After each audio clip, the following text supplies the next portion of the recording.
तमाम लोग जो मिले वो शुभकामनाएं दिए और बोले कि ठीक है अच्छे से वोट करना। आपसे ज्यादा नहीं ये बता दिए, क्या आपको उम्मीद है कि आप जिसको वोट देंगे वो जीतेंगे? हाँ बिल्कुल। हाँ चलिए ठीक है। मैंने आपका आकलन क्या है लोगों का? हमारा आकलन तो बोले तो बाबा बैद्यनाथ तो जीत जाएंगे। घबराहट हो रहा था कि भाई राज्यसभा के चुनाव में कैसा वोटिंग होता है, लेकिन ऐसा कुछ रहा नहीं, सामान्य था। हमें लगता है कि पंचायत चुनाव में जिस प्रकार पर्चियाँ मिलती हैं और उनको मोहर लगाते हैं और फिर उसको सीधा मोड़ते हैं, तो हमें लगता है कि सामान्य प्रक्रिया थी। एक पत्र में उनका नाम था और नाम के आगे क्रमांक लिखना था, सामान्य प्रक्रिया थी। अपना मत मैंने दे दिया है। बिहारी, गुजराती या झारखंडी? बिल्कुल झारखंड की अस्मिता, झारखंड के विजन, झारखंड के डेवलपमेंट। जयराम महतो का जो विजन है, स्थानीयता, खतियान का ख्याल रहा वोट? बिल्कुल, वो सारे ख्याल रखकर ही मैंने मतदान किया। तो मतलब जयराम का वोट बैजनाथ राम को? अब आप जो समझिए, लेकिन हमने बहुत सोच विचार करके अपना मत दिया है। विकास के नाम किया है। हाँ, विकास, बिल्कुल विकास की इसमें प्राथमिकता छुपाना क्या है? अब तो विकास डाला था, अब तो नहीं, जब नियति ने हमें बड़ा खूबसूरत सजाया है कि हम बीएनआर में भी नहीं ठहरे और रेडिएशन में भी नहीं ठहरे, तो कम से कम इस बार रहने दिन सस्पेंस। ये दूसरे कैंडिडेट के लिए भी आप लोग श्योर हैं? आपका जो साथी? हाँ बिल्कुल बिल्कुल, दोनों। वो भी जीतेंगे, जीत पक्की है। आप लोग को पता है कि इस चुनाव में कुछ प्रक्रियाएं होती हैं, उस प्रक्रिया को अपना के दोनों सीट हम लोग जीतेंगे।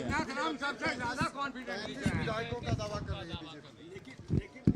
अब दावा तो हम 100 का कर सकते हैं, जब संख्या ही नहीं है विधानसभा में 100, तो उनके पास 24 संख्या है, इसके आगे वो बढ़ नहीं रहे हैं।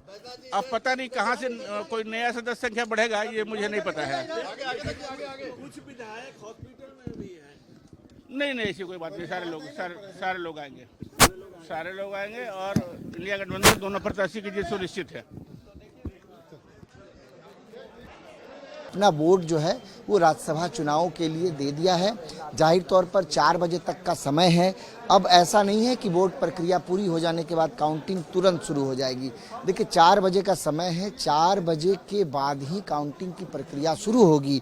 सबसे पहले तो चुनाव वोटिंग प्रक्रिया संपन्न हो जाने के बाद चुनाव आयोग को जो है इसकी रिपोर्ट भेजी जाएगी। उसके बाद चुनाव आयोग की तरफ से काउंटिंग को लेकर निर्देशन प्राप्त होगा यहाँ राज्य निर्वाचन आयोग को। उसके बाद फिर यहाँ से जो है काउंटिंग की प्रक्रिया शुरू होगी। लगभग 5 बजेंगे काउंटिंग काउंटिंग की प्रक्रिया शुरू होने में।